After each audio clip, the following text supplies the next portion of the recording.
Chapter 1. Blood and Chamomile. The metallic tang of blood was the first thing that always hit you. It clung to the damp canvas of the tent, a permanent perfume mixed with chamomile and yarrow. I finished stitching the gash on the young rogue's arm, my fingers moving with a practiced calm I never truly felt. He couldn't have been more than 17, with eyes that had seen too much and a future that felt terrifyingly short.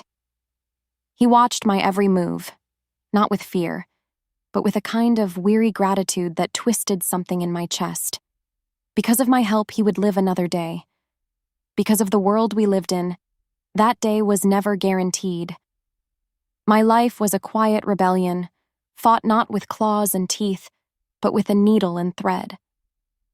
I lived in the shadows, on the fringes of packlands, mending the broken bodies the alphas didn't want. Rogues, exiles, half-bloods, my people. We were the whispers in the trees, the ghosts of a system that chewed up wolves and spit out bones. This quiet existence was a fragile thing, I knew that. We survived because we were invisible, a secret kept safe by the very people the packs hunted. Lately, though, the whispers had taken on a darker tone.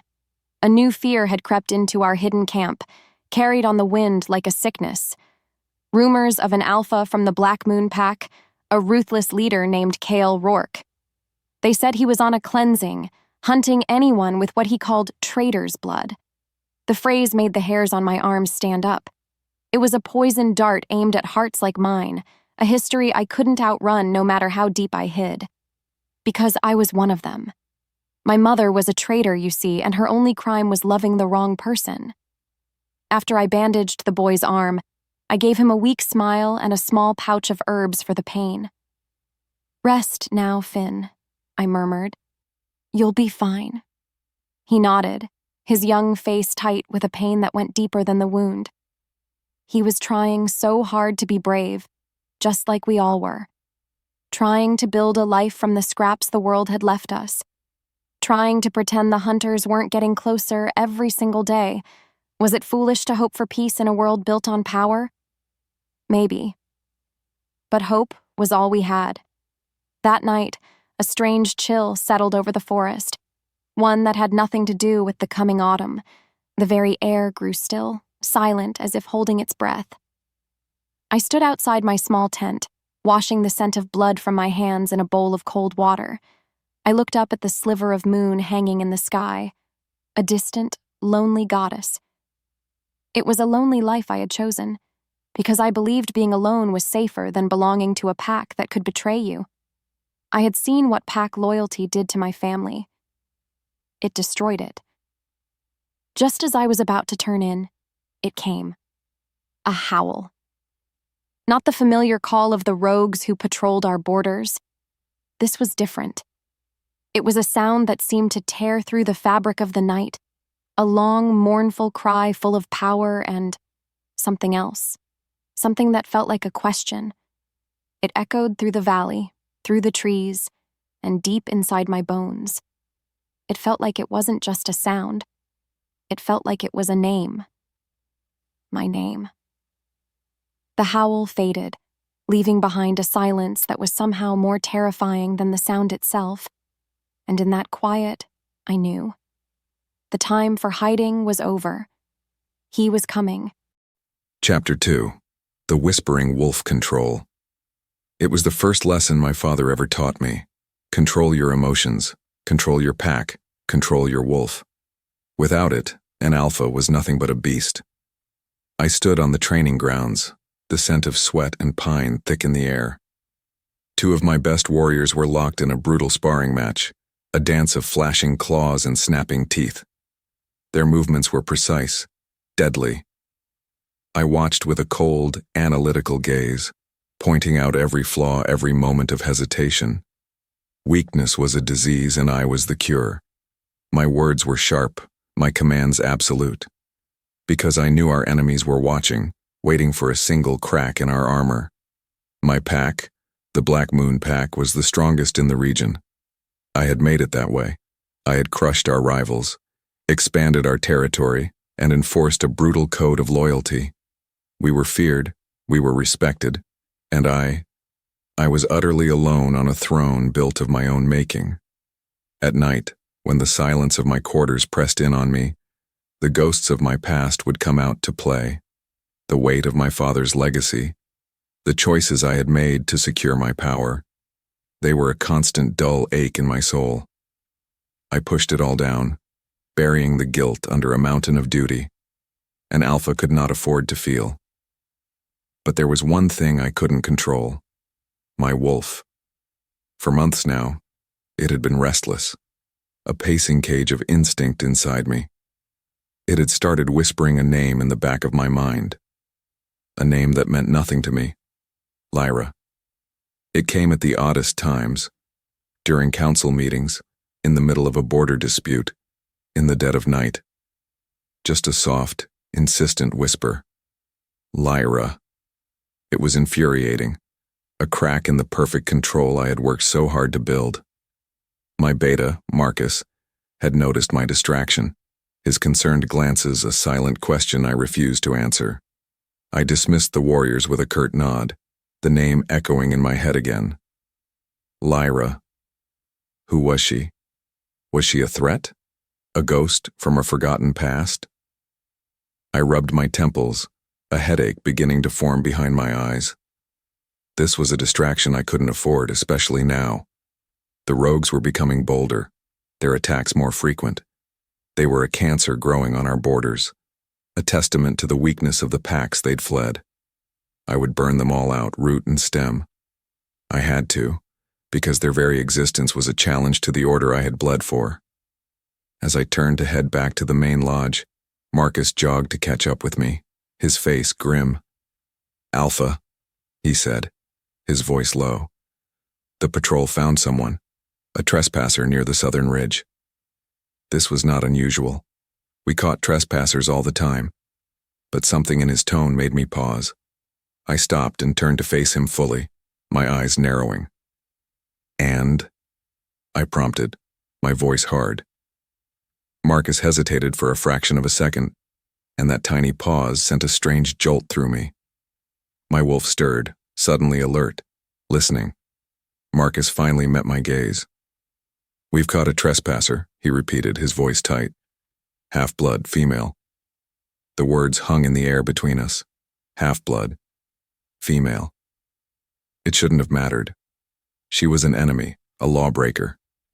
But as he said it, the whisper in my mind became a roar, a violent, possessive growl that shook me to my core. Lyra. My heart hammered against my ribs, a wild drumbeat of anticipation and dread. The name finally had a face, and my wolf already knew it. Chapter 3. The Scent of Ruin. They dragged me through the mud and grime of the Blackmoon camp, my hands bound tight behind my back. My worn leather tunic was torn, my face smeared with dirt, but I held my head high. I would not give them the satisfaction of seeing my fear.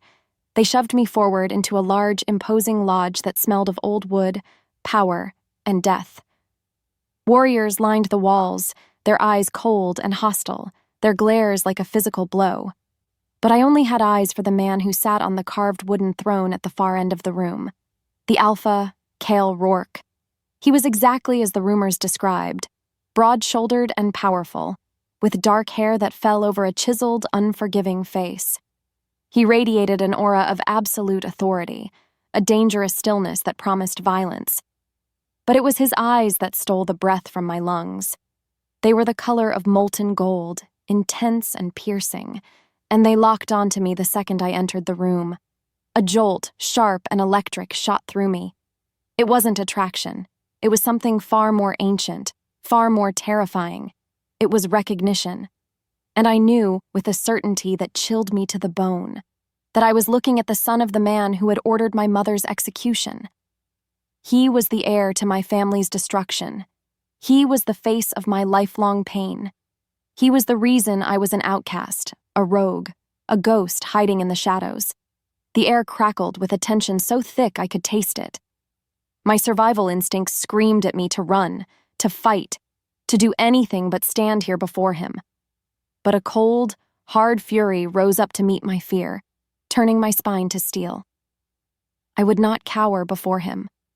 I watched as a flicker of something crossed his face. Confusion? Shock? His golden eyes widened almost imperceptibly, his knuckles turning white where he gripped the arms of his throne. I could feel his gaze on me, not just seeing me, but inhaling me. His nostrils flared, and a low guttural sound, barely audible, rumbled in his chest. It was the sound of a beast awakening, a predator catching a scent it both craved and feared. The powerful alpha looked for just 1 second completely unhinged. The crack in his perfect armor was there, and for some reason, it was me. He rose slowly from his throne, his movements fluid and predatory. He circled me like a wolf assessing its prey, his presence a suffocating weight. The scent of him, pine and winter frost and something uniquely masculine and wild, filled my senses, making my head spin. It was intoxicating. It was horrifying. He stopped directly in front of me, so close I could feel the heat radiating from his body. My heart pounded a frantic rhythm against my ribs, a trapped bird desperate for escape. But I met his gaze. My chin lifted in defiance. I had nothing left to lose. He had already taken everything. His voice, when he finally spoke, was a low, rough growl that vibrated through the floor. It was a voice used to command, a voice that had never known defiance. He wasn't speaking to his guards or his pack. He was speaking to himself, to the wolf raging inside him, trying to regain the control I had somehow stolen from him just by existing. He took a deep, shuddering breath, his jaw tight. "Chain her," he commanded, his voice strained, raw. He couldn't even look at me as he said it. "I'll decide what to do with her.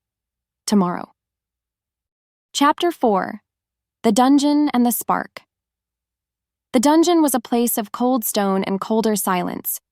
Water dripped somewhere in the darkness, a slow, maddening clock counting the moments of my life.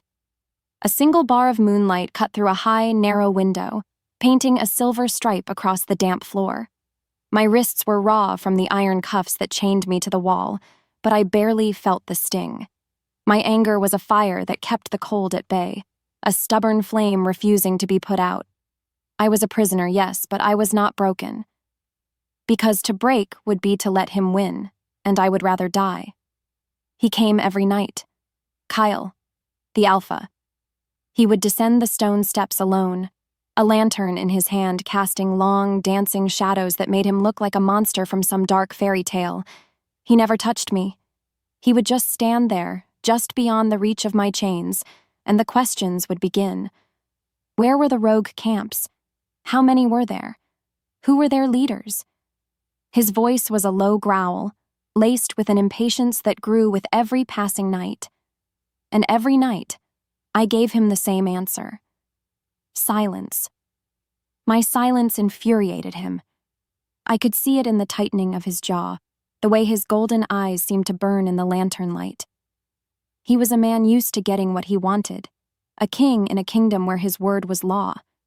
And I, a half-blood rogue in chains, was the one thing in his world that would not bend to his will. It was a small victory, but it was mine. What he didn't understand was that my loyalty to the rogues wasn't something he could threaten out of me. It was all I had left. They were my family now, because his family had taken my first one. Tonight felt different. The air in the cell was heavier, charged with an unspoken energy. He didn't ask his usual questions. He just stood there, watching me, his gaze so intense it felt like a physical touch.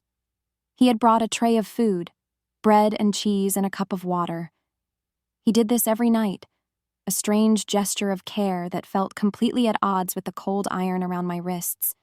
Did he think a piece of bread could undo a lifetime of pain?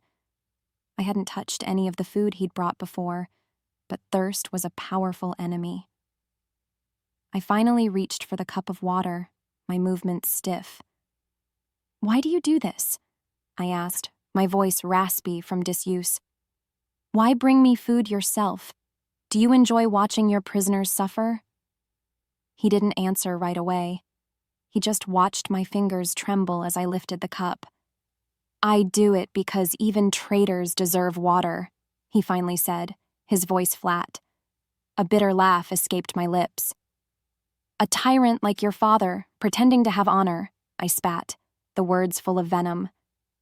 The air went still. His face, which had been a mask of cold control, twisted into a snarl of pure rage. In 2 quick strides, he was in front of me, his powerful body invading my small space. "Do not speak of my father," he growled, his voice a low threat.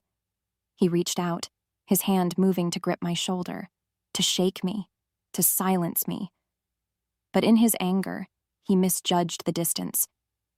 His hand didn't land on my shoulder. Instead, his fingers brushed against the sensitive skin of my wrist, right where the pulse jumped beneath the surface. And then it happened. A blinding flash of heat. A soft, silver light erupted from his skin, tracing a beautiful, intricate pattern on his wrist, like a constellation being born. The light pulsed with a gentle warmth that shot up my arm and straight into my heart. We both froze, staring at the glowing mark on his wrist. The air filled with a silence so profound it felt like the whole world had stopped turning. The mark of a mate, of a... Chapter 5. The Shattered Mark Denial. It was a tidal wave of pure hot denial that crashed over me. I ripped my hand back as if I'd been burned, stumbling away from her. I stared at my wrist, at the impossible, undeniable silver light that was fading but still visible on my skin. The intricate swirl of the mate mark. A gift from the moon goddess. A sacred bond that tied 2 souls together for eternity. But this wasn't a gift. It was a curse. A cruel joke played by a goddess with a sick sense of humor. Her? A rogue? A half-blood? The daughter of the woman my father had called the greatest traitor to our kind? No. Absolutely not. My wolf, the beast I had been fighting for weeks, howled in triumph inside my mind. Mine, it screamed, a joyous, possessive roar that made my knees weak. But I pushed it down, crushing it with all the strength I had. I would not be controlled by instinct. I would not be bound to this mistake. "What did you do?" I snarled at her, my voice shaking with a rage that was really just terror in disguise. My carefully constructed world was cracking at the seams. My control was shattering into a million pieces. Before she could answer, the heavy wooden door to the dungeons creaked open. Marcus, my beta, stood there, his sword half-drawn. "Alpha?" I heard a shout. I thought... He stopped, his eyes widening as he saw the faint, fading glow on my wrist. He looked from my hand to the girl in chains, and understanding dawned on his face. Pity and shock. The look in his eyes was the final straw. My private shame was now public knowledge. The humiliation was a hot poker in my gut. I had to end this. Now. I turned my fury on her because it was easier than facing the truth. "This is a trick," I bellowed, my voice echoing off the damp stone walls. "A witch's spell. You think you can fool me? Bind me to you with some cheap magic?" Every word was a lie, and we both knew it. The bond was real. It was a living thing, a warm pull in my chest that was already starting to take root, and I had to rip it out. I had to kill it before it killed me. "I, Kael Rourke, Alpha of the Blackmoon Pack," I declared, my voice cold and loud for my beta to hear. "Reject this bond. I reject you. You are nothing to me." I saw the impact of my words on her face, the shock, the flicker of something that looked like heartbreak, and then it was gone, replaced by that infuriating, unbreakable defiance. Her eyes, which had been wide and stunned, narrowed into slits of pure, cold hatred. While I was lost in my own rage, declaring my rejection to the world, her gaze was darting around the cell. She was not defeated. She was looking for a way out. My public denial had not broken her. It had freed her. In that moment, as I stood there consumed by my own pride, I made the biggest mistake of my life. I took my eyes off her. With a grunt of effort, she threw her body weight against the wall behind her. There was a scraping sound, and a large stone block next to her shifted, then tumbled out into the cell, revealing a black, gaping hole. a tunnel. Adrenaline gave her a strength I didn't know she possessed. She twisted her hands, slipping one out of the cuff with a pained gasp. Before Marcus or I could even react, she was scrambling into the darkness. She gave me one last look over her shoulder, a look of searing contempt and victory. Then she was gone, swallowed by the earth. I was left standing in an empty cell with the ghost of a shattered bond turning to ice in my veins. Chapter 6. An Alpha's Sickness. It had been 3 weeks since she escaped, 3 weeks of a new kind of hell. On the outside, nothing had changed. I was still the Alpha. I still led the patrols, managed the pack's affairs, and ruled with an iron fist. But on the inside, I was dying. A slow, quiet death that no one could see. My wolf, the powerful primal beast that had been a part of me since birth, was gone. It hadn't just gone quiet. It was absent. The space inside my mind where it used to roam was now a cold, silent void, an emptiness so profound it felt like a part of my soul had been carved out with a dull knife. The sickness had started a few days after she disappeared. It began as a constant chill, a weariness that settled deep in my bones. Now it was worse. A fine tremor had taken up residence in my hands, one I had to constantly hide by clenching my fists. Food tasted like ash in my mouth.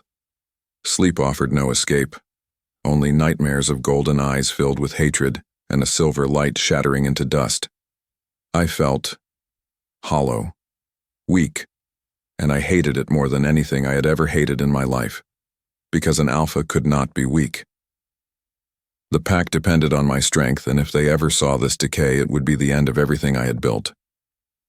I sat in my study, a map of our territory spread out before me, but the lines and symbols were just a blur.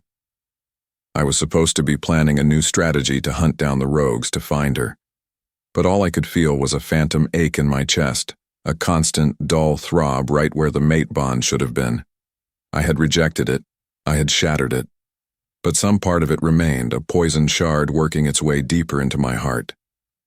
My wolf was gone, but the bond remained, a cruel reminder of the choice I had made, the choice to sacrifice my soul for my pride. The heavy oak door to my study opened without a knock. I looked up, ready to unleash my fury on whoever dared to enter unannounced, but the words died in my throat. It was Lyra, the pack's seer. She was ancient, her face a roadmap of wrinkles and her eyes. Her eyes were a milky blue that seemed to see right through the flesh and bone to the rotting soul beneath. She moved with a silent grace, closing the door softly behind her. She didn't need to be invited. She went where the goddess guided her. "You are unwell, Alpha," she said. It wasn't a question. Her voice was like the rustling of dry leaves, soft but brittle. I straightened in my chair, forcing the strength back into my posture. "I am fine, Lyra, just tired." The lie felt pathetic even to my own ears. She glided closer, her gaze never leaving my face. "The moon goddess does not give her gifts lightly," she whispered, her eyes full of a deep ancient sadness. "And she does not forgive those who throw them away. Your wolf cries for its other half. Can you not feel it?" I clenched my fist on the table, the tremor becoming more violent. "My wolf is silent," I bit out. "Leave me." My command, which once could make warriors tremble, had no effect on her. She reached out and placed a surprisingly strong, withered hand on my arm. Her touch was not warm, but it sent a jolt through my cold skin. I tried to pull away, but she held firm. She looked me straight in the eye, her gaze stripping away all my defenses, all my pride, leaving me exposed and raw. She knew everything. "You chose your title over your soul," she said, her voice dropping to a near inaudible whisper, each word a shard of ice. "If you deny your mate, Alpha, your wolf will die." Chapter 7. The ghost bond weeks passed. I was back in the familiar woods, back among the rogues, back to my life of healing and hiding. On the surface, I was safe. I had escaped the dungeon, escaped the Alpha who shattered my world with a few hateful words.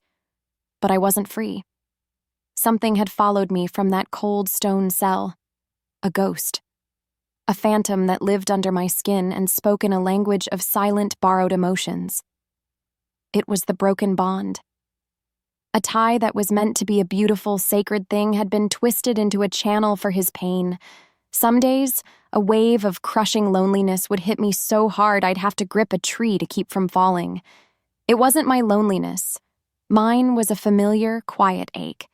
This was a gaping, hollow despair that belonged to a king on an empty throne. Other times, a hot, violent rage would surge through me for no reason at all, making me want to scream and claw at the world. It was his fury, his frustration. I felt his sickness, the deep, soul-crushing exhaustion of a wolf losing its fire. It was an invasion of the deepest kind. He was a poison in my blood, and I had no cure. The other rogues noticed the change in me. They saw the new shadows under my eyes, the way I would sometimes flinch at nothing. Finn, the young boy whose arm I'd stitched, would often bring me a cup of warm tea, his eyes full of a worry I couldn't explain. How could I tell them? How could I explain that the man who hunted us, the monster from our stories, was my fated mate? How could I admit that even now I was tied to him, feeling his slow, agonizing decay as if it were my own? To admit it felt like the ultimate betrayal of my people, of my mother's memory. So I said nothing. I just smiled, and I lied, and I tried to pretend I wasn't haunted. My only peace was in my work. I had a small, hidden garden where I grew my herbs, a secret sanctuary of green leaves and quiet earth. I would spend hours there, my hands in the dirt, trying to ground myself. I was tending to my wolfsbane one afternoon, the sun warm on my back when it happened. A wave of pain so sharp and absolute it stole the air from my lungs slammed into me. It wasn't his rage or his sorrow this time. It was pure physical agony. I collapsed to the ground, clutching my chest, my vision tunneling to black. It felt like my very soul was being ripped in two. I lay there for a long time, gasping on the cool earth, the pain slowly receding to a dull throb. It was his wolf. I knew it with a terrifying certainty. It was dying, and he was feeling every agonizing second of it. A part of me, the part that hated him, thought good. Let him suffer. But the other part of me, the part that was unwillingly connected to him, wept at the loss. It was a beautiful, powerful creature, and his pride was killing it. As I pushed myself up, my body trembling, I heard it. The howl. It was the same one from before, the one that sounded like my name being called across the mountains. But this time it was closer, so much closer. And it was no longer a question. It was a scream. A raw, desperate cry of a being in absolute agony. The sound tore through the quiet afternoon, full of a pain that mirrored the one I had just felt in my own chest. The howl echoed in my soul, a terrible, undeniable truth. We were still connected, and he was breaking. Chapter 8. A Healer's Price Chaos. My pack was bleeding, and my world was a storm of smoke, screams, and the coppery stench of blood. The Shadowcrest pack had ambushed our patrol on the northern ridge. It wasn't a battle. It was a slaughter. They used poison. Cowards. Their blades were laced with a black viscous substance that left my warriors convulsing on the ground, their bodies on fire, their minds lost to madness. We had managed to drag our wounded back to the infirmary, but our victory felt like a funeral. The large hall was filled with the sounds of dying men, and I, their alpha, was powerless to stop it. My own sickness was a constant gnawing beast in my gut. Every pained groan from my warriors was a hammer blow to my head. Every death was another crack in the foundation of my rule. I stalked through the infirmary, shouting orders, trying to project the image of the strong, unshakable alpha I was supposed to be. But my voice felt thin, and the tremor in my hands had become a violent shake I could barely control. Our pack healer, Maeve, was weeping in a corner, her skills useless against this dark magic. "I can't stop it, Alpha," she sobbed. The poison, it consumes them from the inside. It's too fast. Failure. The word echoed in the empty space where my wolf used to be. My men were dying, and it was my fault. My weakness had invited this attack. My pride had cost me the one thing, the one person, who might have given me the strength to lead them. The irony was a bitter pill to swallow. I would rather die than admit it, but the thought of her, of Lyra, was a constant presence in my mind. Just as Marcus approached me, his face pale and grim, I felt a wave of dizziness so strong I had to grip the back of a chair to stay upright. "Alpha, we are losing them," Marcus said, his voice urgent. "Maeve is right. We have no cure." I knew that, but I had no answer. My mind was a fog of pain and exhaustion. "There is one last hope," Marcus continued, his voice dropping lower. "A legend, really. A healer who lives among the rogues. They call her the Weaver. They say she can cure any poison, neutralize any venom. They say she learned the old magic." I scoffed, the sound weak and pathetic. "A rogue healer? You want me to trust a rogue?" Marcus's gaze was steady. "We have no other choice. She is our only chance. What price should I offer?" My pride screamed no. To beg for help from a rogue was to admit defeat. But then I looked at the face of a young warrior, his body seizing in a cot nearby, and my pride died. These were my people, my family. I had already sacrificed my soul for my title. I would not sacrifice their lives too. "Offer her anything," I commanded, my voice a rough rasp. "Whatever she wants. Gold, territory, anything. Just bring her." Marcus nodded once and disappeared, leaving me alone with my dying pack and my shredded pride. An hour later, the doors to the infirmary swung open. 2 large rogues stood as guards, and between them was a small cloaked figure. The figure stepped forward and slowly pushed back the hood of her cloak. My heart stopped. It was her. Lyra. Her eyes, the color of moss and fury, found mine across the room. They were filled with a cold contempt that hit me like a physical blow. A collective gasp went through the room as my pack recognized their former prisoner. And in that exact moment, as our gazes locked in a silent war, every single candle, every lantern in the great hall flickered once and went out. We were plunged into a sudden absolute darkness, the air thick with the impossible magic of our broken bond. Chapter 9. An unspoken truce. The darkness lasted only for a moment, but it felt like an eternity.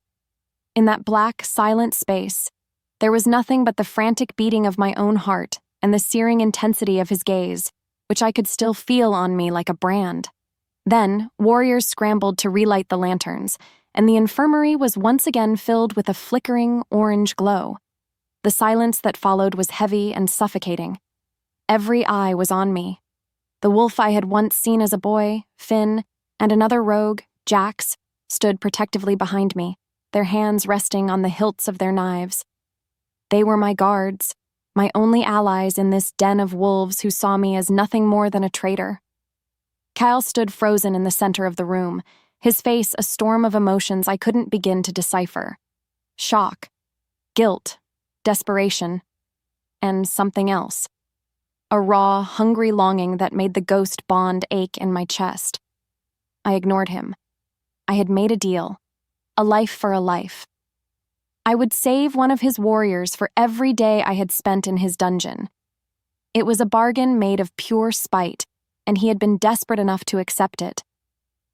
I pushed past him without a word, my shoulder deliberately brushing his.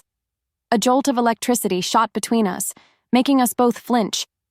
I knelt by the first cot, the stench of the poison thick and acrid. "Tell me everything," I said to the pack's healer, my voice all business. The old woman Maeve looked at me with a mixture of fear and awe. She explained the symptoms, her voice trembling. I listened, my mind already working, identifying the poison from the stories my mother used to tell me. Shadow thistle, a coward's weapon. I opened the leather satchel at my side, my fingers finding the familiar shapes of roots and dried leaves. My hands were steady.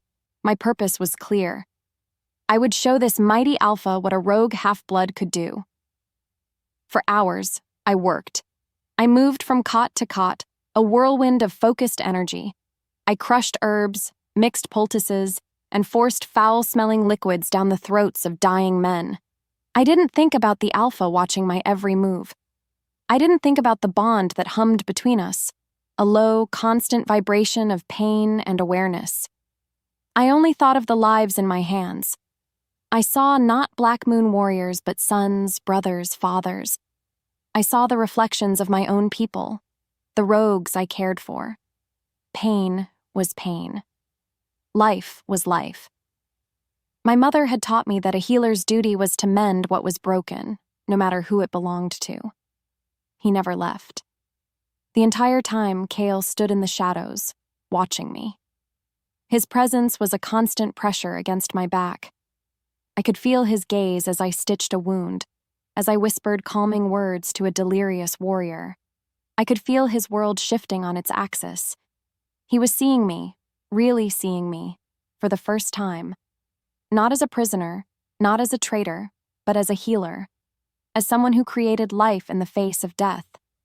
I could feel his confusion, his shame, and beneath it all, that terrible, possessive pull of the bond, a dark undertow threatening to drag us both down. Finally, the last warrior was stable. The crisis was over. The infirmary was quiet now, save for the soft, even breathing of sleeping men. I sank back on my heels, exhaustion hitting me like a physical blow. My work was done. I had fulfilled my bargain. I was ready to leave this place and never look back. But as I started to rise, his footsteps echoed loudly in the silent room. He stopped right in front of me, blocking my path. I slowly lifted my head, my body aching, my spirit weary. His golden eyes were filled with a storm of emotions, but for the first time the fury was gone. His voice, when he spoke, was a low, rough murmur, barely a whisper. "You could have let them die." I looked up at him, into the eyes of the man who had chained me, rejected me, and broken my soul. "I'm not you," I replied, my voice quiet, but my words as sharp as a blade. Chapter 10. The Wolf's Weakness. The accusation hung in the air between us, heavy and sharp. "I'm not you." Kael's golden eyes flared, a wounded pride warring with the guilt I had just thrown at his feet. His mouth opened, a retort no doubt forming on his lips, but the words were stolen by a sudden, violent crash. The main doors of the infirmary splintered inwards, exploding into a shower of wood and iron. Figures cloaked in the black of a moonless night poured into the room, their blades gleaming with the same dark poison I had just worked so hard to defeat. Shadowcrest assassins. They were here to finish the job. Chaos erupted. The few healthy warriors roared, forming a protective circle around the wounded. My two rogue guards, Finn and Jax, instantly flanked me, their own knives drawn. But my eyes were locked on Kael. He moved with the instinct of a true alpha, a low growl ripping from his chest as he met the first assassin's charge. He was magnificent, a deadly dance of muscle and steel. He fought with the skill and brutality the rumors had promised. But I could see what no one else could. I could feel it. The ghost bond between us gave me a window into his soul, and right now his soul was screaming. He was a fraction of a second too slow. His powerful blocks lacked their final, bone-shattering force. A fatal hesitation flickered in his eyes before he dodged a blade that he should have met head-on. He was a phantom, an echo of the warrior he once was. His dying wolf had stolen his primal strength, leaving him with nothing but skill and a desperate will to survive. He managed to disarm one attacker, then another, but the effort cost him.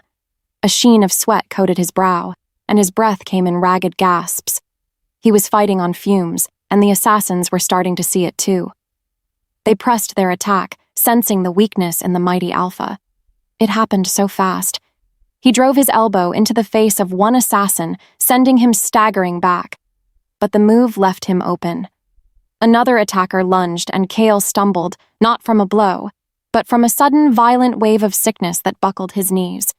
He dropped to the ground, his sword clattering on the stone floor. He was helpless. The assassin grinned, a cruel, triumphant sneer, and raised his poisoned blade for the final killing strike. Time seemed to slow down. My mind screamed at me to stay back, to let him die, to let the man who destroyed my life meet his end. He deserved it. But my body didn't listen. Instinct took over. Before Jax or Finn could stop me, I darted forward. I wasn't a warrior, but I was a healer. I knew the body. I knew every weakness, every pressure point, every nerve that could kill or paralyze. I moved under the assassin's guard, my small herb knife held in a reverse grip. I didn't stab.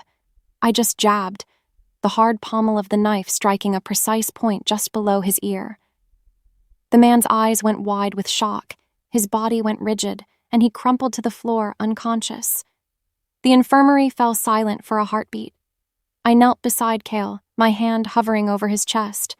I could feel it, the vast, terrifying emptiness where his wolf should be. He looked up at me, his golden eyes dazed with pain and confusion. I leaned in close, my voice a barely audible whisper, a soft, cruel truth. "You'll die if you keep denying me." He stared at me, his jaw tight, defiant, even as he choked on his own weakness. "Then let me," he rasped. Chapter 11. Sins of the Father. The remaining assassins were quickly subdued, their mission a complete failure. My warriors, loyal to the last, secured the infirmary. But I barely noticed. I was still on the floor, propped up on one elbow, the world tilting precariously around me. Her words echoed in my head. Then let me. Had I really said that? Had I really chosen death over her? The truth was, I hadn't chosen anything. My pride had chosen for me, and it had led me right here, to my knees. She had saved my life. The woman I had chained and rejected had just saved my life. The irony was a physical sickness in my gut. With a grunt, I forced myself to my feet, leaning heavily against a wooden support beam. The weakness was overwhelming, but her presence nearby was like a single drop of water on a parched tongue. It wasn't a cure, but it was a relief. A momentary pause in my slow decay. "Interrogate him," I ordered, my voice rough, pointing to the lead assassin who was now bound in a chair. "Find out why they came back." My men began the questioning, but the Shadowcrest wolf was hard, spitting curses and threats, his lips sealed tight. Then she moved. Lyra stepped out of the shadows, her face calm and unreadable. "I can make him talk," she said, her voice quiet but carrying a strange authority. She pulled a small dark pouch from her belt. "There are herbs that loosen the tongue, and the truth." Before I could protest, she had a fistful of dried leaves, and with a surprising strength, she pried the assassin's jaw open and forced them inside. She clamped his mouth shut, her eyes holding his, and whispered something in the old tongue. The assassin's eyes went wide, then glazed over, his struggles ceasing. A stunned silence fell over the room. "Why did you attack us?" she asked, her voice soft. The assassin's reply was a monotone, his will no longer his own. "Orders, from our Alpha." "Why?" Kael pressed, stepping forward, the assassin's head lolled to the side. "The old pact is broken," he mumbled.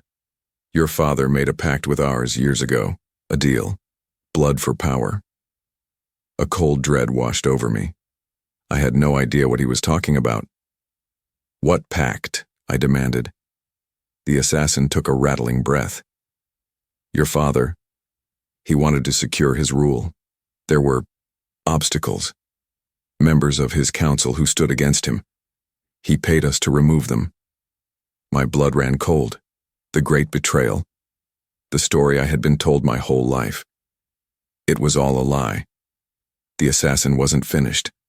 His dull eyes found Lyra. "Her bloodline was the strongest," he droned. "Her mother, Lyra Vale.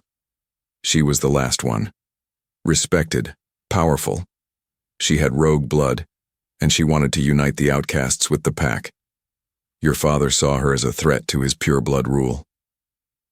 He took another shuddering breath, the final truth spilling out like poison. He paid us to kill her.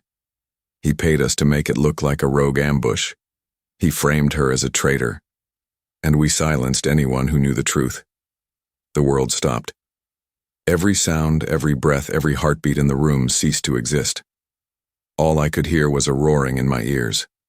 My father, a murderer, a tyrant, and Lyra's mother, a hero, not a traitor, a victim. I looked at Lyra. The fiery anger in her eyes was gone. The cold hatred had vanished. All that remained was a vast, empty landscape of shock and a pain so deep I felt it in my own shattered soul. We were not enemies. We had never been enemies. We were just two children haunted by the sins of my father. Overwhelmed, she took a shaky step forward, her hand rising as if of its own accord. She pressed her trembling fingers against my chest right over my heart. A jolt, agonizing and exquisite, shot through me. It was the spark of a bond that refused to die, a flicker of light in the ruins of our lives. Chapter 12. A Kiss in the Ruins. He took me to his study. The walk through the silent corridors of the lodge was a blur. My mind was a whirlwind of shattered memories and rewritten truths. My mother, a hero, murdered, framed. The words spun around and around, refusing to settle. The hatred that had been my shield for so long was gone, and I felt naked, exposed, terrifyingly vulnerable. Kael closed the study door behind us, the soft click echoing in the heavy silence. The room was rich with the scent of old books and beeswax, the scent of power. But now, it all felt like a lie. This entire pack was built on a foundation of my mother's blood. Kael didn't sit on his throne-like chair. He slumped against the edge of his massive desk, looking smaller than I had ever seen him. He looked like a man drowning, his world submerged in the poison of his father's truth. When he finally spoke, his voice was a broken thing, full of a self-loathing that was so raw it made my own throat ache. "I suspected," he whispered, not looking at me. I was just a boy, but I remember my father's rage. I remember the whispers. The story of the great betrayal. It never felt right. It was too simple, too perfect. He finally lifted his head, and his golden eyes were swimming with a shame so profound it was like a physical wound. "I saw his cruelty," he confessed, his voice cracking. "I saw the darkness in him. I knew he was capable of anything, but I never asked. I never questioned. It was easier to believe the lie." He pushed himself off the desk, pacing the room like a caged animal, an animal that had finally realized it had built its own cage. His confession was not an excuse. It was a raw, unfiltered look into his soul. He was showing me the scared, ambitious boy who chose power over truth. "He offered me everything," Kael continued, his voice thick with regret. "His title, his legacy. And to take it, I had to accept his version of the world. I had to accept his enemies as my own. I had to hate your mother's name. I had to hate you." He stopped in front of me, his face a mask of agony. I knew something was wrong, and I did nothing. His vulnerability was a blade that slid past all my defenses. I was looking at him, truly looking at him, and I no longer saw an alpha. I no longer saw a monster or a tyrant. I saw another victim of the same man who had destroyed my life. We were two sides of the same tarnished coin, both trapped by the legacy of a dead king. My anger was gone. My hatred had evaporated. All that was left was this vast, aching emptiness, a shared grief that was too big for one person to hold. Words were useless. Explanations meant nothing. The only thing that felt real was the raw, undeniable connection humming between us, a bond forged not in destiny but in shared ruin. I didn't think. I just acted. I closed the small space between us, rising up on my toes. I put my hands on his chest, feeling the frantic beat of his heart beneath my palms. and then I kissed him. It wasn't a kiss of passion or desire or even forgiveness. It was a kiss of shared pain, a desperate, silent scream against a fate that had wronged us both. His lips were soft, hesitant at first. Then they met mine with a matching soul-deep desperation. For a single, breathtaking moment, we weren't an alpha and a rogue. We were just Kael and Lyra, two broken people clinging to each other in the wreckage of our lives. The connection was so deep, so powerful, it terrified me. I felt myself starting to fall, to lose myself in him. Fear, sharp and cold, shot through me. I pulled back abruptly, my eyes wide. What had I just done? Before he could speak, before the moment could swallow me whole, I turned and fled. I ran from the room, from him, from the terrifying truth of what I was beginning to feel, disappearing into the pre-dawn darkness. Chapter 13. The Choice. The sun bled through the windows of my study, painting the room in hues of orange and rose. A new day. But the world felt older, stripped bare, its secrets exposed and rotting in the morning light. I stood by the window, not watching the sunrise, but feeling the ghost of a kiss on my lips. It was a brand, a tender wound that had somehow cauterized all the others. Lyra was gone. She had fled from me, from the terrifying truth that now bound us more tightly than any chain. But the kiss, it had left something behind. A flicker of warmth in the icy void where my wolf used to be. It wasn't life, not yet. But it was hope. And it was enough. The door to my study didn't open. It exploded. Lorcan, the eldest of my father's councilmen, stormed in, his face a thunderous mask of pure fury. Behind him were the others, their expressions ranging from fear to cold indignation. They were the old guard, the ones who had prospered under my father's corrupt rule, the vipers who had helped him bury his secrets. And they looked at me as if I had just set fire to their world, which I supposed I had. The rogue healer, Lorcan spat, his voice shaking with rage. It was her, Ilara Vale's daughter.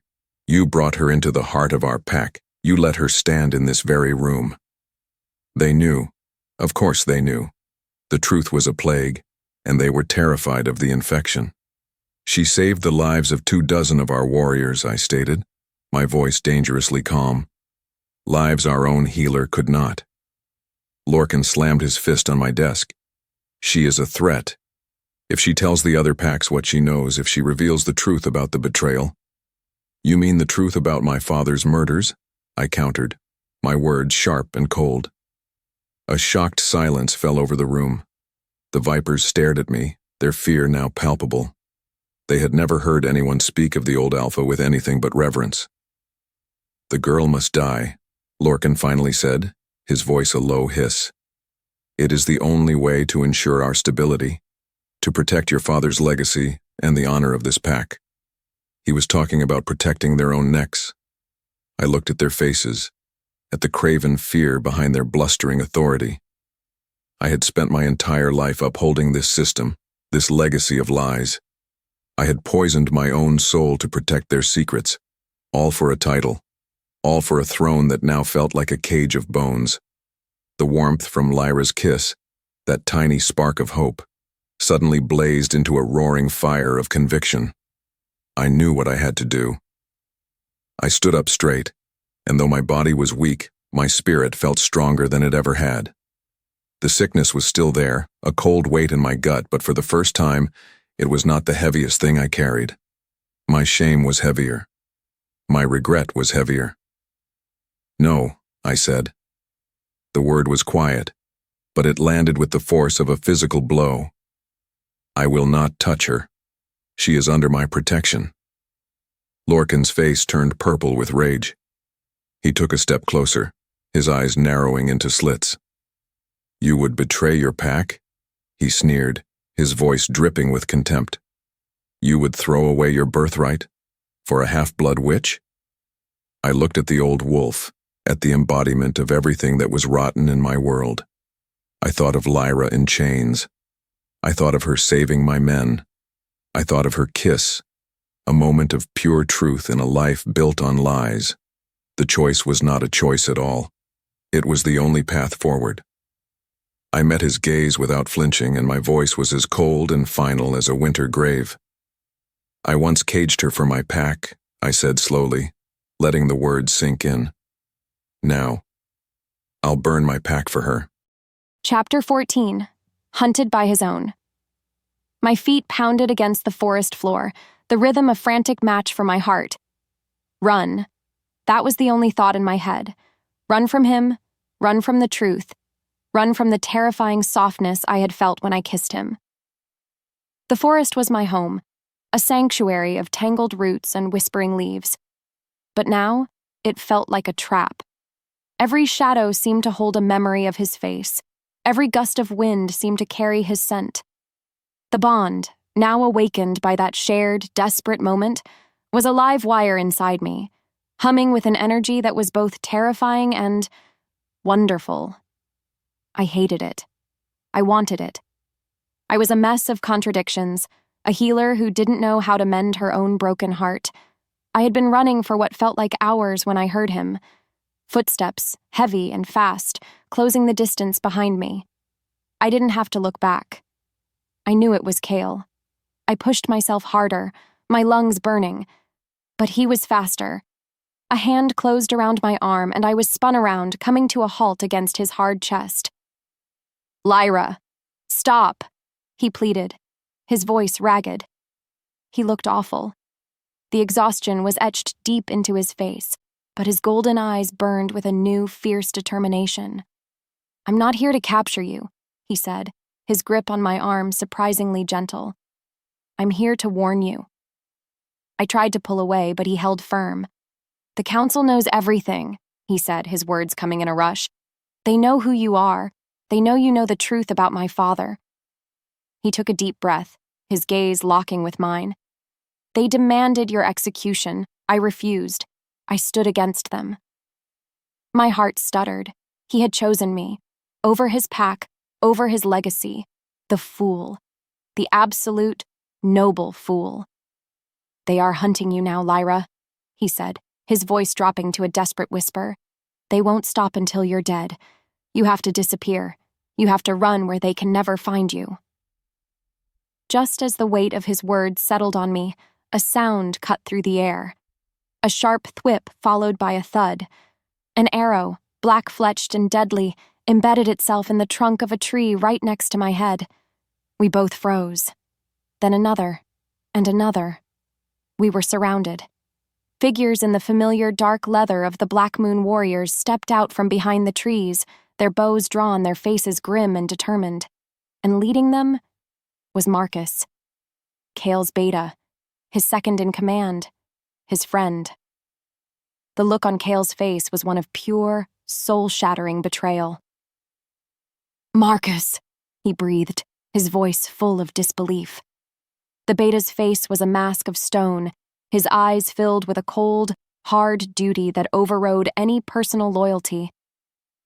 "By order of the council, you are stripped of your title, Kael," Marcus announced, his voice ringing with formal authority. "You have betrayed the laws of this pack. The rogue is sentenced to death." Marcus raised his hand, a silent command to his archers.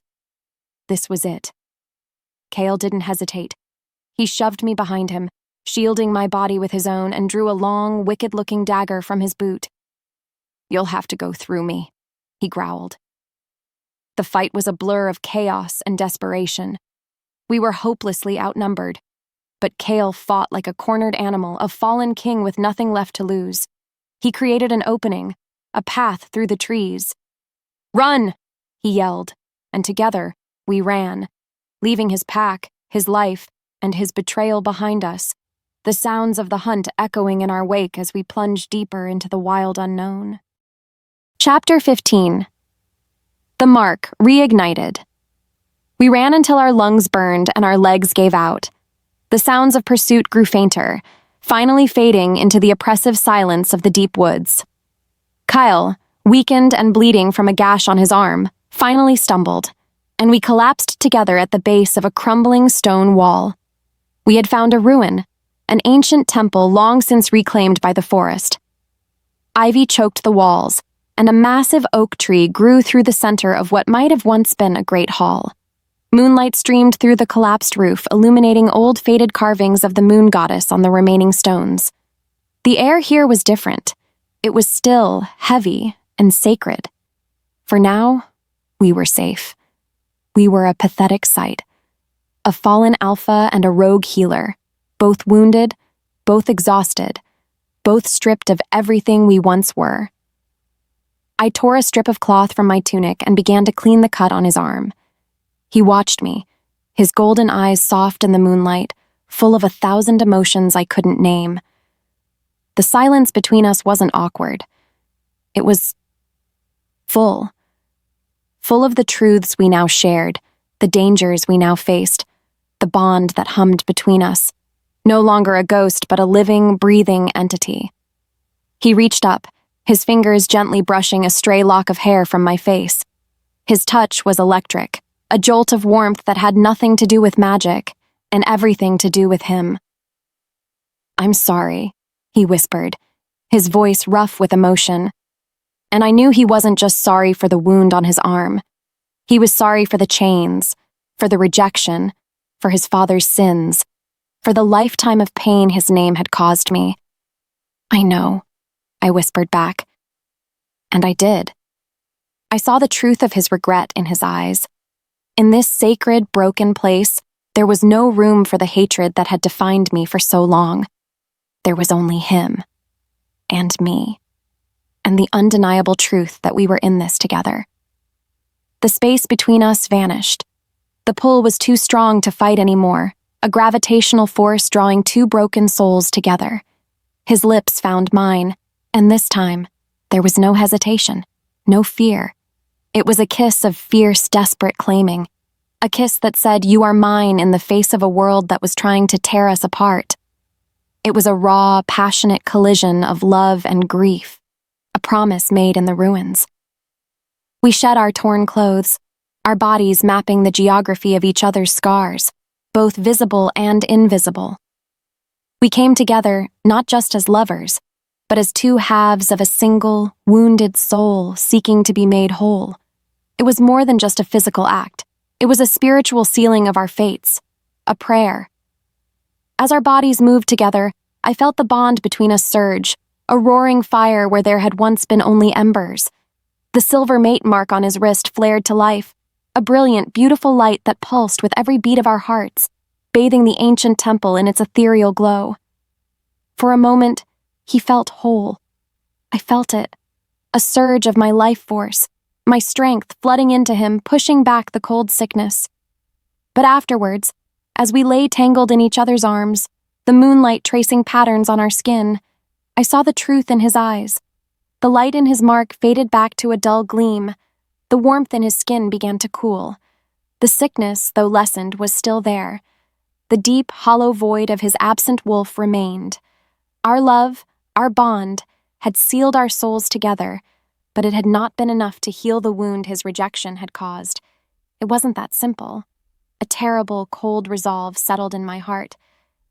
I looked at the man who had burned down his world for me, the man I was now inextricably bound to. I looked at his pale, exhausted face, and I knew what I had to do. "If the moon demands one of us for this to be whole," I whispered into the sacred silence, my voice trembling but firm, "let it be me." Chapter 16. A Fool's Bargain. He slept. For the first time since I'd met him, Kael looked peaceful. The moonlight filtering through the temple ruins softened the hard lines of his face, making him look younger, more vulnerable. I could feel the echo of my own strength humming in his veins, a temporary shield against the sickness that was eating him alive. But I knew it wouldn't last. Our bond, now sealed, was a bridge between us. My life force was a candle burning at both ends, trying to keep his darkness at bay. It was a beautiful, futile gesture. As long as his wolf was dying, he was dying. And it was all because he had chosen me. The weight of that choice was a stone in my heart. My own choice was clear. It was the only path I could see through the darkness, A life for a life, mine for his. If my surrender could appease the council, if it could end the hunt, then his wolf might have a chance to heal. He could be an alpha again, a better alpha than his father, a leader forged in truth instead of lies. I leaned down and pressed a soft, trembling kiss to his forehead, a silent goodbye he would never hear. Tears blurred my vision as I whispered, "Be strong." Then, like a ghost, I slipped out of the sacred ruins and into the pre-dawn gloom of the forest, walking towards my fate. I didn't have to walk far. He was waiting for me, leaning against an ancient oak as if he knew I was coming. Marcus, Kael's beta. He wasn't with a war party, he was alone, and the look on his face was not of a hunter, but of a man wrestling with his own soul.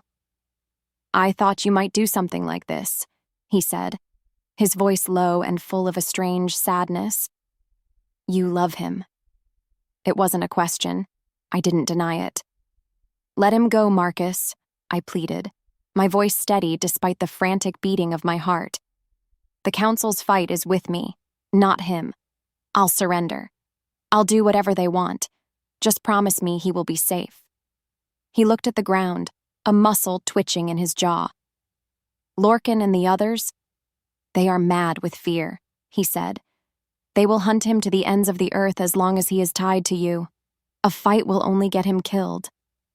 His words were the very echo of my own fears, and a sliver of hope, foolish and desperate, took root in my heart. He was offering a way out. He was offering a path where Kael lived. "There is a way," Marcus continued, finally meeting my gaze. His eyes looked sincere. "Surrender to me now, peacefully. I will give the council what they want, you.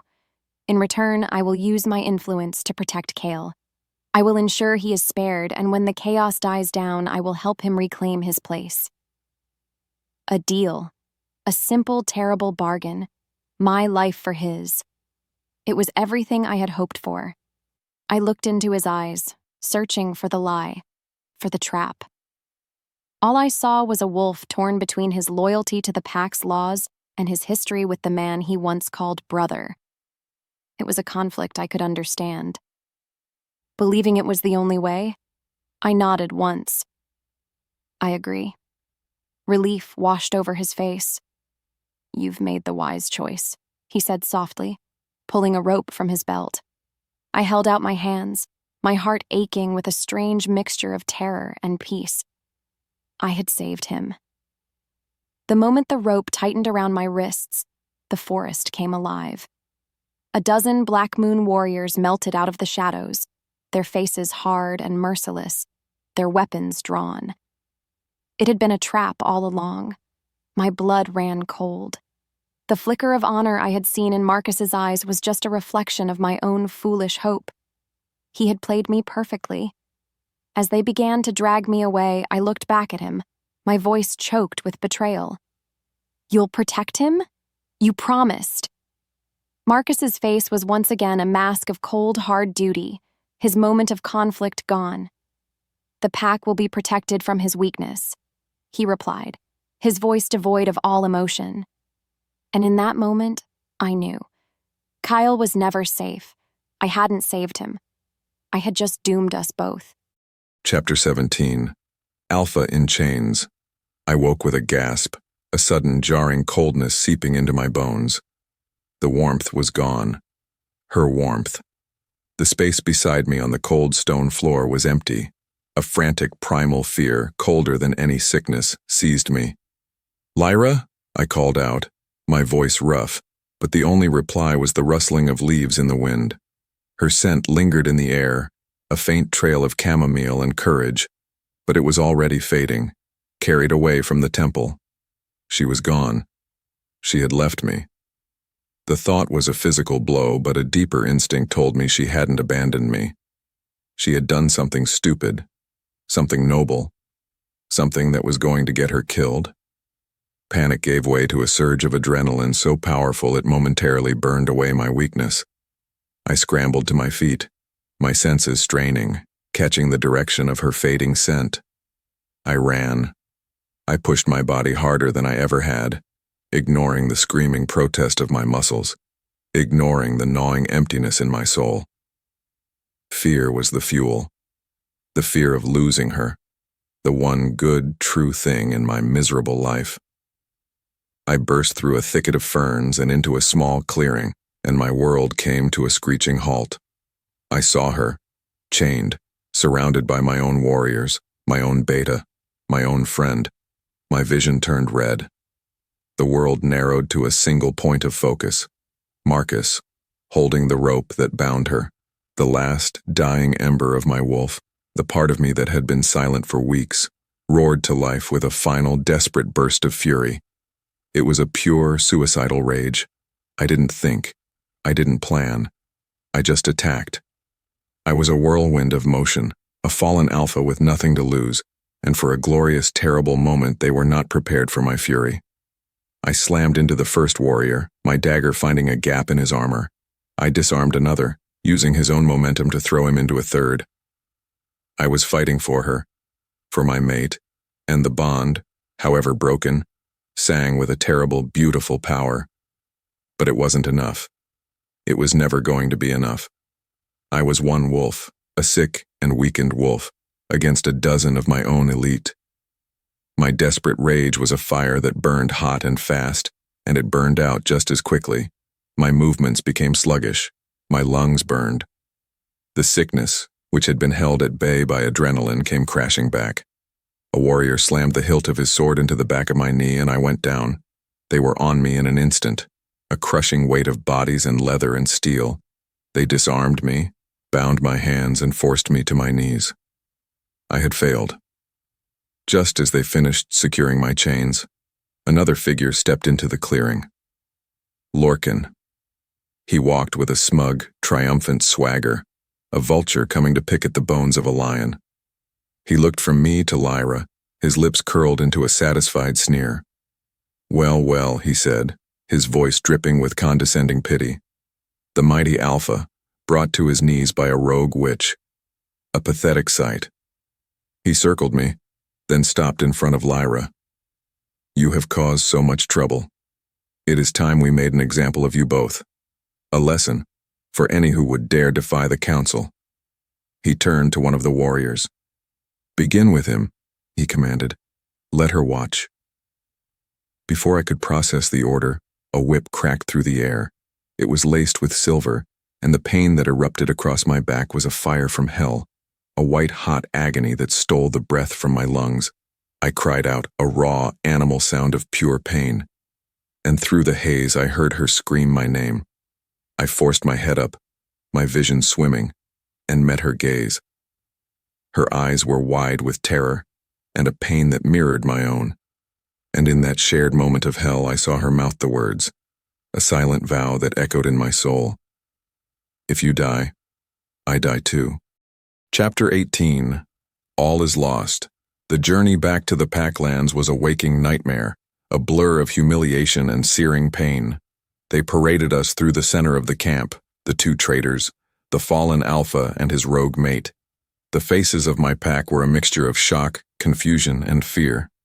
They watched in silence as we were dragged, bleeding and broken, towards the dungeons, towards the very place where this whole cursed story began. But this time, I was not the Alpha. I was just another prisoner, chained and condemned. They threw us back into the cold, damp darkness. Not in the same cell. They put us in adjacent ones, close enough to see each other through the thick iron bars, but too far to touch. A final, cruel twist of the knife. I could see her, huddled in the corner of her cell, her face pale and streaked with tears. I had failed her. My one desperate act of defiance had only succeeded in getting us both captured. My love for her, the one pure thing I had left, had become the very instrument of her doom. A few hours later, Lorcan and the council descended the stone steps, their faces grim and self-righteous. Marcus was with them, his expression unreadable, a stone mask of duty. Lorcan unrolled a scroll, his voice booming with false authority in the small space. "The council, acting in the best interests of the Blackmoon pack, has reached a verdict," he declared.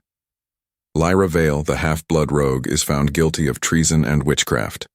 She is a curse upon this land, the source of our Alpha's weakness and our Pack's misfortune. He paused, his eyes finding Lyra in her cell. She is to be executed at the peak of tonight's full moon, a sacrifice to cleanse the Pack and appease the goddess she has offended. A sacrifice. My blood ran cold. I surged against my chains, a useless, pathetic roar tearing from my raw throat. "No, you can't!" The warriors holding Lorcan's torch simply slammed the butts of their spears against my cell door, the clang of iron on iron a deafening reply. They ignored me, turning their attention back to their proclamation. Lorcan then looked at me, a flicker of cruel satisfaction in his eyes. As for Kael Rourke, he is stripped of his title and will remain here, to reflect on how his weakness has brought this ruin upon us all. They left, their footsteps echoing up the stairs, leaving us in a silence that was heavier and more final than any sound. It was over.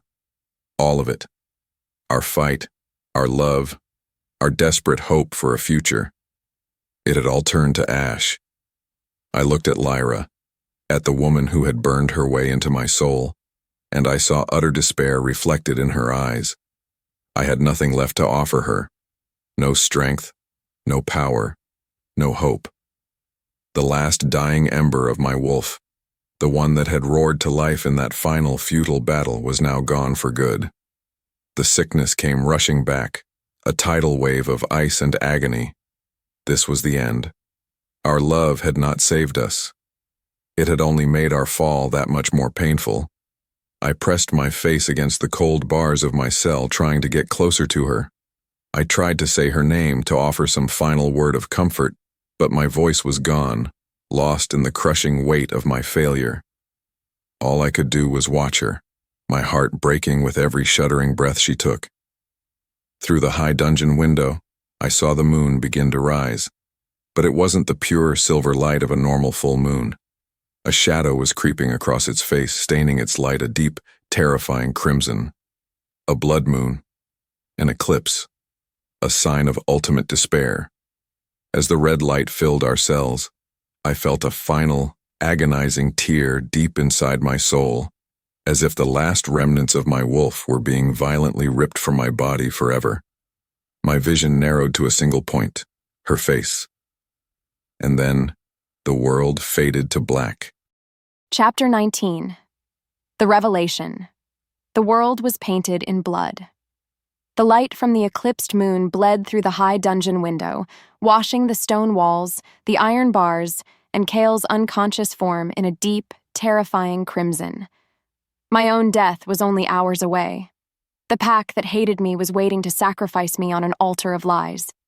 Yet, in the face of all this horror, I felt calm. A strange, otherworldly peace settled over me, as if my fear had been burned away, leaving only a quiet, waiting stillness.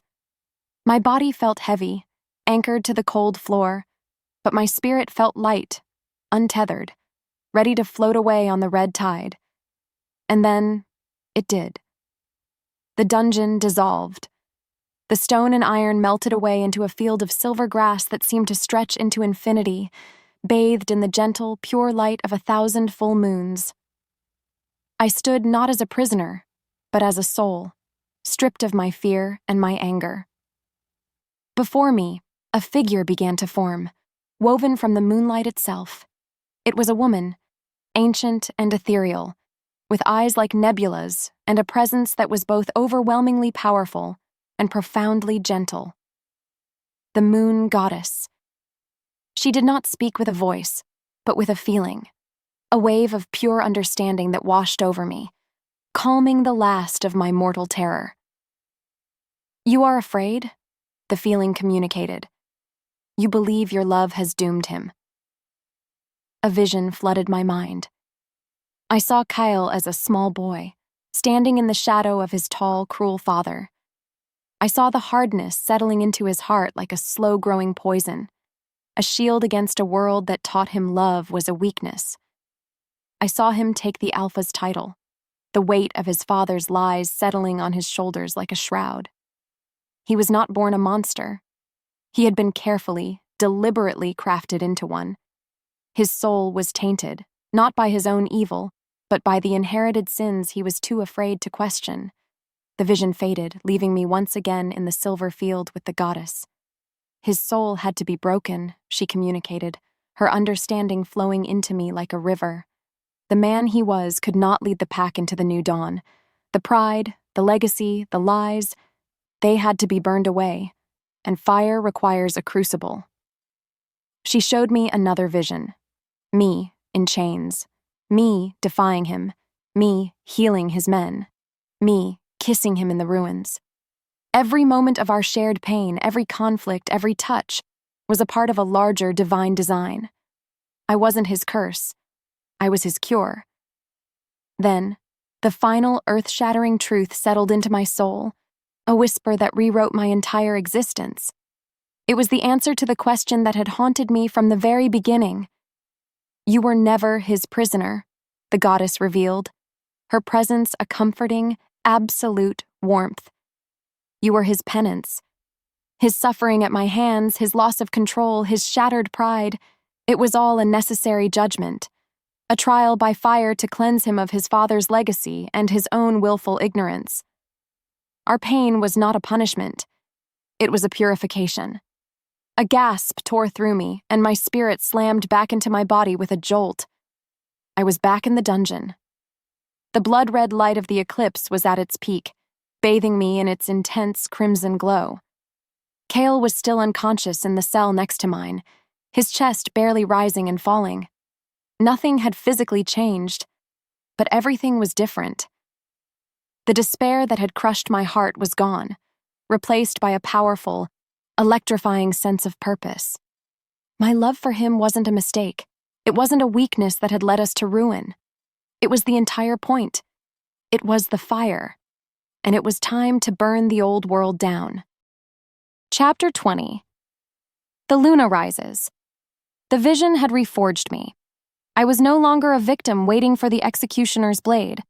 I was an instrument, a promise, a reckoning. I rose to my feet, the chains on my wrists feeling less like a restraint and more like a temporary inconvenience. I looked around the cell, my mind sharp and clear, the fog of despair completely gone. I was not in a prison. I was at the starting line. My gaze fell upon the loose block of stone in the wall, the entrance to the tunnel that had been my first escape. I had forgotten it in my grief, but now it seemed to glow with possibility. It was a path, a choice, a way forward. As I ran my fingers over its rough surface, I heard a faint scratching sound from the other side. My heart leaped. A familiar voice, barely a whisper, snaked through the cracks. Lyra, are you in there? It's Finn. My friends.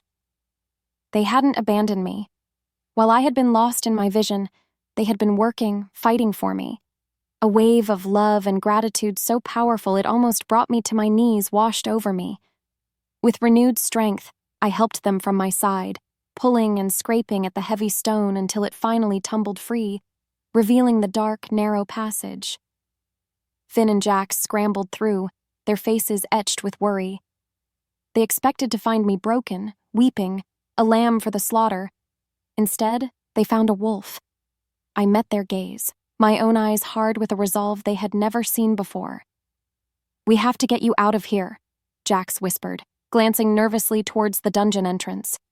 The execution is at Moon's Peak. I shook my head, a small, firm gesture. A plan was already forming in my mind, a strategy born from divine clarity. We aren't just escaping, I said, my voice low but ringing with a power that made them both stand a little straighter. I looked through the bars at Kael's still form. He looked so fragile, so broken. But I knew the truth now. He wasn't broken beyond repair. He was just empty, waiting to be filled with purpose again, waiting for his other half. They think my death will cleanse this pack, I continued, my voice gaining strength. But they are the disease, Lorcan, the council. Their lies have been poisoning Blackmoon for a generation. I turned back to my friends, the fire of my conviction spreading to them. I'm not running. We're going to save him, and we're going to take this pack back.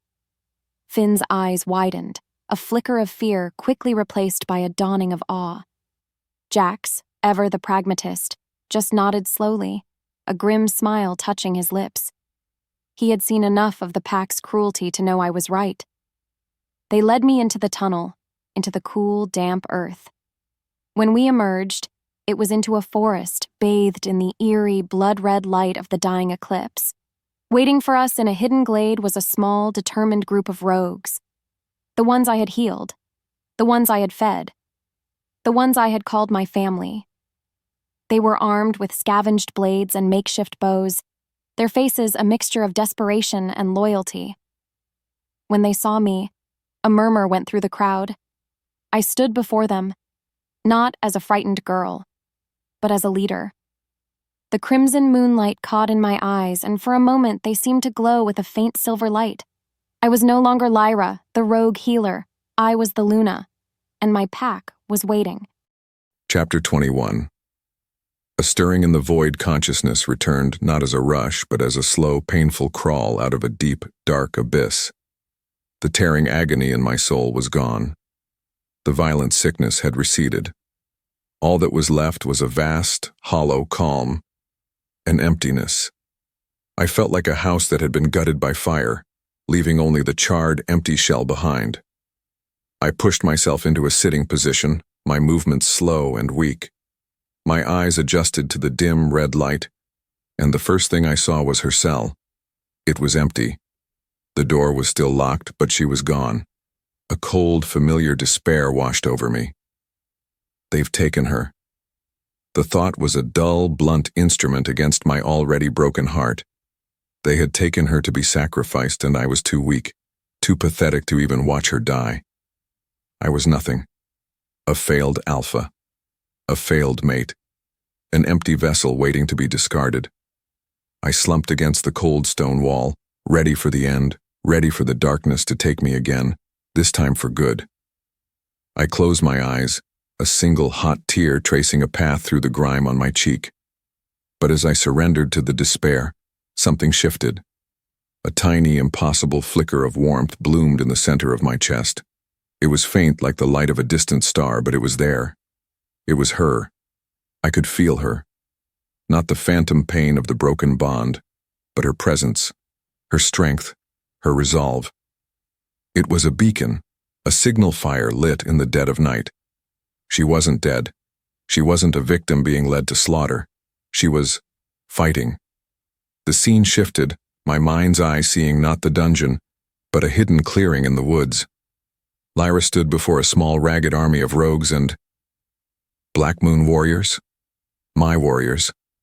Those still loyal to me, standing side by side with the very people they had been taught to hate. And Lyra was speaking. I couldn't hear the words, but I could feel them. I could feel the power in her voice, the truth of her conviction resonating through the bond. She wasn't a healer anymore. She was a general, a queen, a Luna, claiming her pack.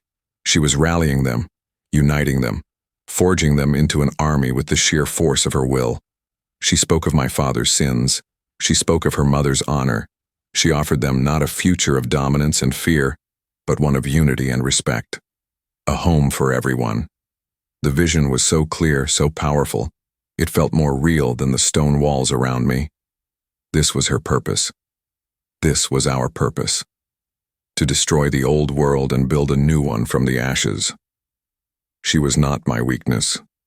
She had never been my weakness. She was the source of a strength I had never known I possessed. And then I heard it. A whisper. Not in my ears, but in the deepest, most desolate part of my soul. The silent, hollow void where my wolf had died. A single word, faint and weak, but as real as my own heartbeat. Mine.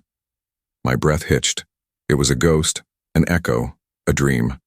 But it was there. My wolf. It wasn't dead. It had been shattered, yes. But its spirit was still tied to hers, and her strength, her rise, was calling it back from the brink. It stirred in the darkness, drawn to the light of its mate. As I sat alone in my cell, I sensed her power growing, her army gathering, and for the first time since this nightmare began, a surge of real, undeniable hope ignited within the ruins of my soul. The reckoning was coming. Chapter 22. The Luna's Judgment. The air was cold, the night unnaturally silent under the dying light of the blood moon. I was chained to a flat stone altar in the center of the great clearing, the heart of the Blackmoon pack.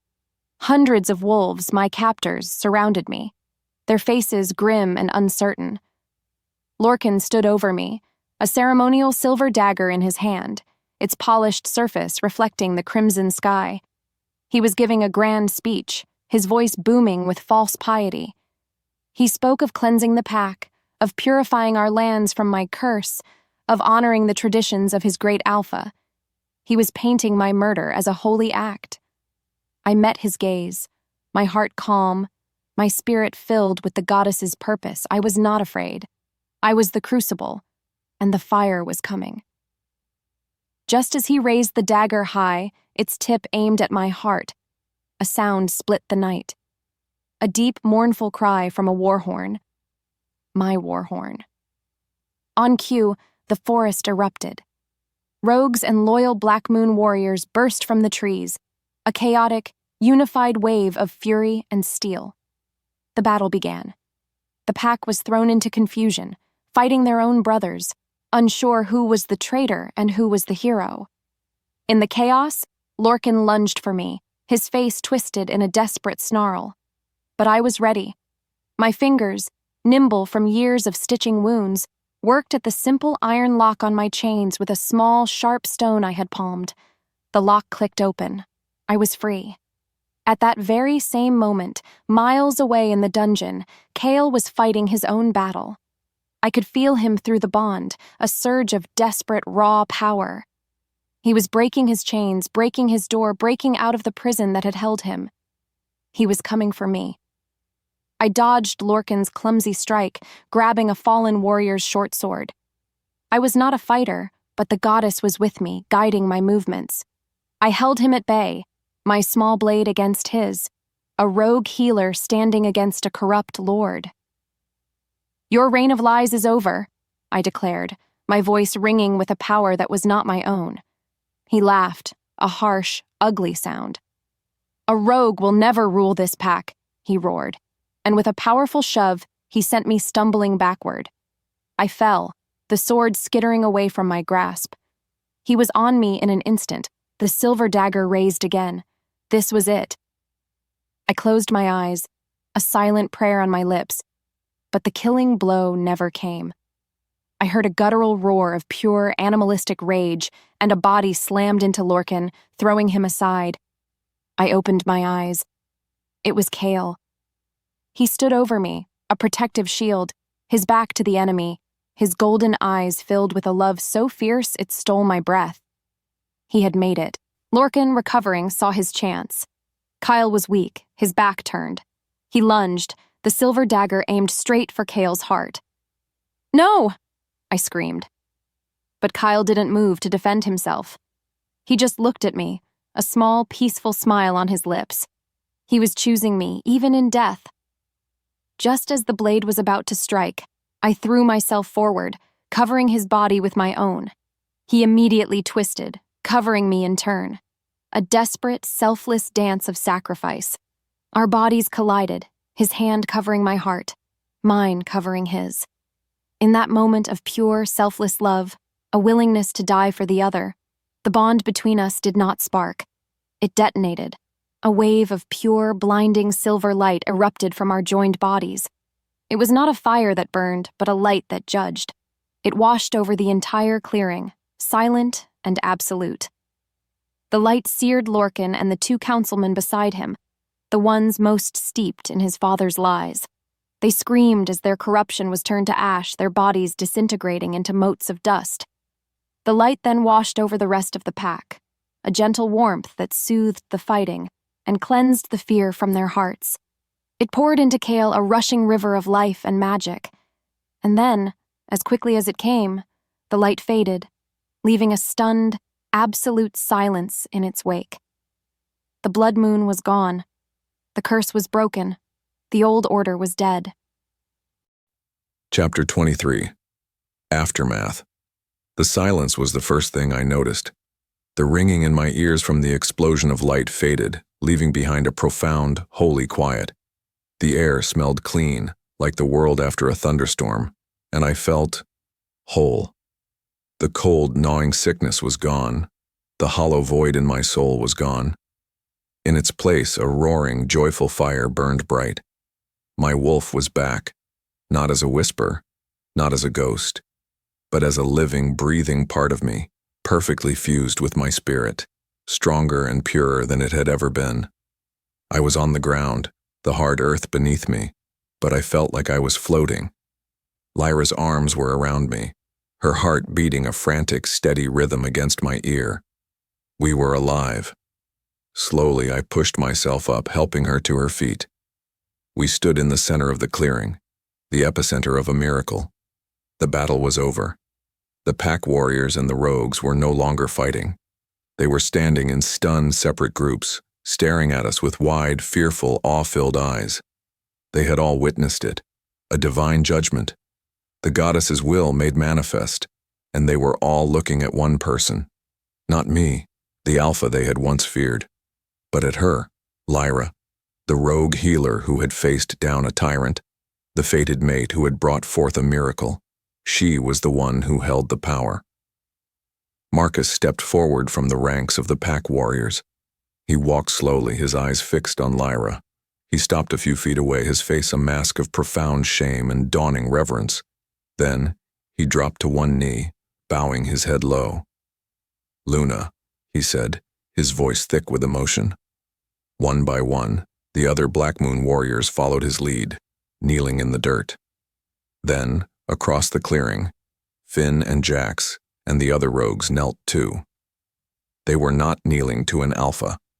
They were kneeling to the woman who had united them, the woman who had saved them all. I looked at Lyra, at her fierce, beautiful face, and I finally understood. My entire life, I had been chasing a throne I never truly wanted, upholding a legacy that was a poison. My purpose was not to rule. It was to love her, to protect her, to stand by her side as she led our people into a better world. The title of Alpha felt like a heavy, ill-fitting coat I had been forced to wear for too long, and I was finally ready to take it off.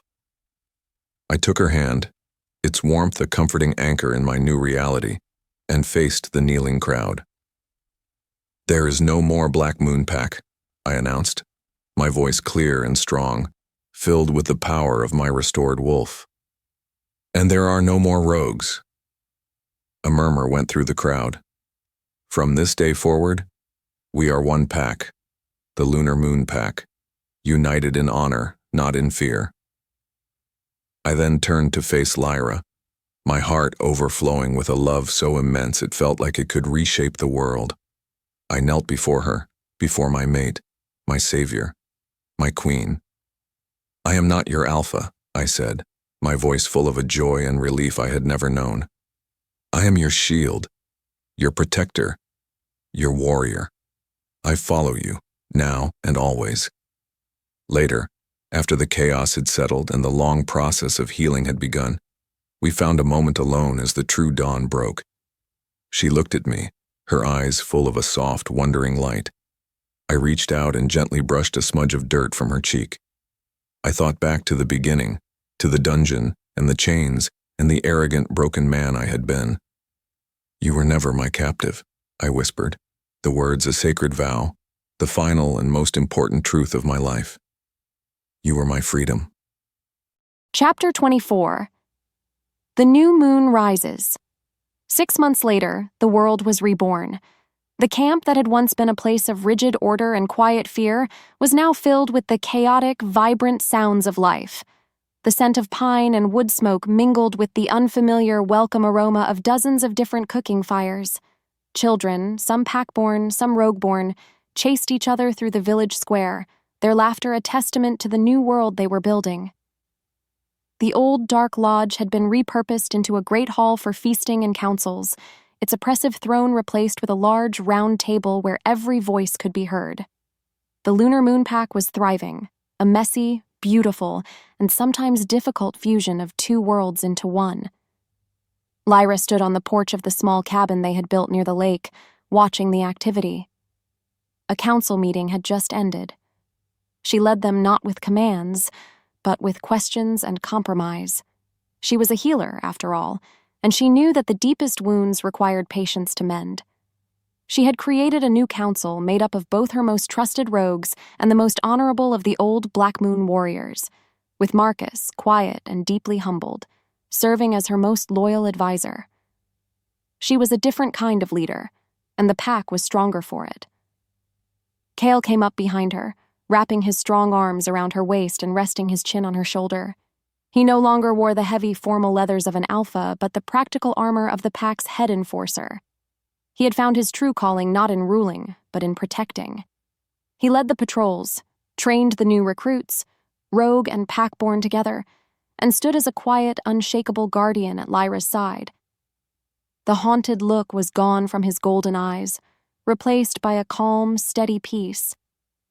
He had found more happiness as her shield than he ever had as their king. "A good meeting?" he murmured, his voice a low rumble against her ear. She leaned back into his solid warmth. "A long one," she sighed contentedly. Finn and one of the pack elders argued for an hour about how to best store dried meat for the winter. He chuckled, the sound warm and easy. "And who won?" "We all did," she said, turning in his arms to face him. "We found a third way that was better than both." That night, they walked down to the edge of the lake.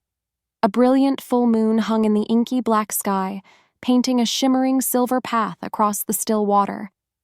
The ghosts of the past were finally gone, replaced by the quiet promise of their future. There were no more secrets, no more lies, no more inherited sins. There was only the two of them, standing on the shore of the new world they had built together. Kael gently took her hand, his thumb tracing the smooth skin of her wrist.